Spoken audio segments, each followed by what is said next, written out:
شروع اللہ کا نام لے کر جو بڑا مہربان نہایت رحم والا ہے۔ الف لام میم، یہ کتاب یعنی قرآن مجید، اس میں کچھ شک نہیں کہ اللہ کا کلام ہے، پرہیزگاروں کے لیے رہنما ہے، جو غیب پر ایمان لاتے اور آداب کے ساتھ نماز پڑھتے اور جو کچھ ہم نے ان کو عطا فرمایا ہے اس میں سے خرچ کرتے ہیں، اور جو کتاب اے پیغمبر تم پر نازل ہوئی اور جو کتابیں تم سے پہلے پیغمبروں پر نازل ہوئی سب پر ایمان لاتے اور آخرت کا یقین رکھتے ہیں۔ یہی لوگ اپنے پروردگار کی طرف سے آئی ہوئی ہدایت پر ہیں، اور یہی لوگ کافر ہیں، انہیں تم نصیحت کرو یا نہ کرو ان کے لیے برابر ہے، وہ ایمان نہیں لانے کے۔ اللہ نے ان کے دلوں اور کانوں پر مہر لگا رکھی ہے اور ان کی آنکھوں پر پردہ پڑا ہوا ہے، اور ان کے لیے بڑا عذاب تیار ہے۔ اور بعض لوگ ایسے ہیں جو کہتے ہیں کہ ہم اللہ پر اور روز آخر پر ایمان رکھتے ہیں، حالانکہ وہ ایمان نہیں رکھتے۔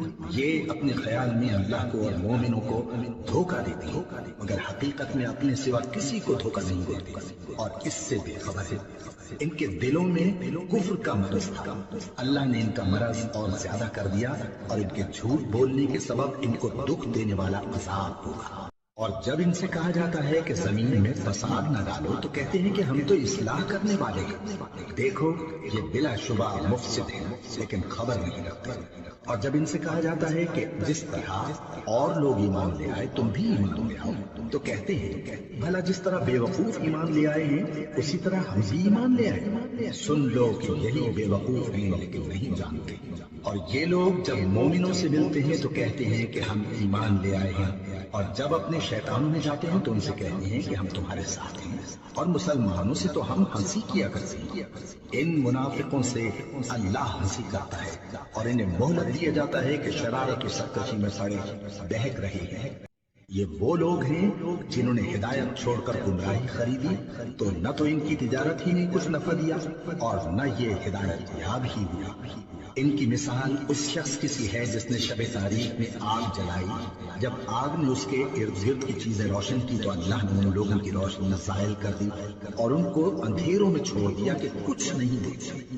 یہ بہرے ہیں، گونگے ہیں، اندھے ہیں کہ کسی طرح سیدھے رستے کی طرف لوٹ ہی نہیں سکتے۔ یا ان کی مثال میں کسی ہے کہ آسمان سے برس رہا ہو اور اس میں اندھیرے پر اندھیرا چھا رہا ہو اور بادل گرج رہا ہو اور بجلی کوند رہی ہو، تو یہ کڑک سے ڈر کر موت کے خوف سے کانوں میں انگلیاں دے دیں، اور اللہ کافروں کو ہر طرف سے گھیرے ہوئے ہے۔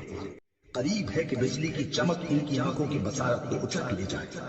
جب بجلی چمکتی اور ان پر روشنی ڈالتی ہے تو اس میں چل پڑتے ہیں، اور جب اندھیرا ہو جاتا ہے تو کھڑے کے کھڑے رہ جاتے ہیں۔ اور اگر اللہ چاہتا تو ان کے کانوں کی سنوائی اور آنکھوں کی بینائی دونوں کو زائل کر دیتا۔ بلا شبہ اللہ ہر چیز پر قادر ہے۔ لوگوں اپنے پروردگار کی عبادت کرو جس نے تم کو اور تم سے پہلے لوگوں کو پیدا کیا تاکہ تم اس کے عذاب سے بچو، جس نے تمہارے لیے زمین کو بچھونا اور آسمان کو چھت بنایا، اور آسمان سے میوے برسا کر تمہارے کھانے کے لیے انواع و اقسام کے میوے پیدا کیے۔ بس کسی کو اللہ کا ہمسر نہ بناؤ، اور تم جانتے تو ہو۔ اور اگر تم کو اس کتاب میں جو ہم نے اپنے بندے پر نازل فرمائی ہے کچھ شک ہو تو اسی طرح کی ایک صورت تم بھی بنا لاؤ، اور اللہ کے سوا جو تمہارے مددگار ہوں ان کو بھی بناؤ اگر تم سچے ہو۔ پھر اگر ایسا نہ کر سکو اور ہرگز نہیں کر سکو گے تو اس آگ سے ڈرو جس کا ایندھن آدمی اور پتھر ہوں گے اور جو کافروں کے لیے تیار کی گئی ہے۔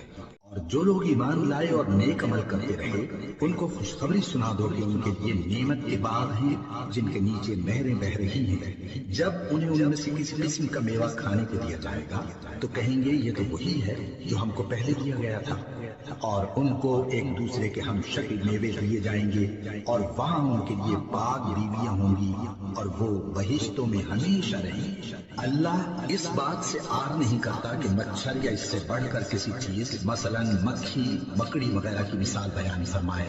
اب جو مومن ہیں وہ یقین کرتے ہیں کہ وہ ان کے پروردگار کی طرف سے سچ ہے، اور جو کافر ہیں وہ کہتے ہیں کہ اس مثال سے اللہ کی مراد ہی کیا ہے۔ اس سے اللہ بہتوں کو گمراہ کرتا ہے اور بہتوں کو ہدایت بخشتا ہے، اور گمراہ بھی کرتا ہے تو نافرمانوں ہی کو۔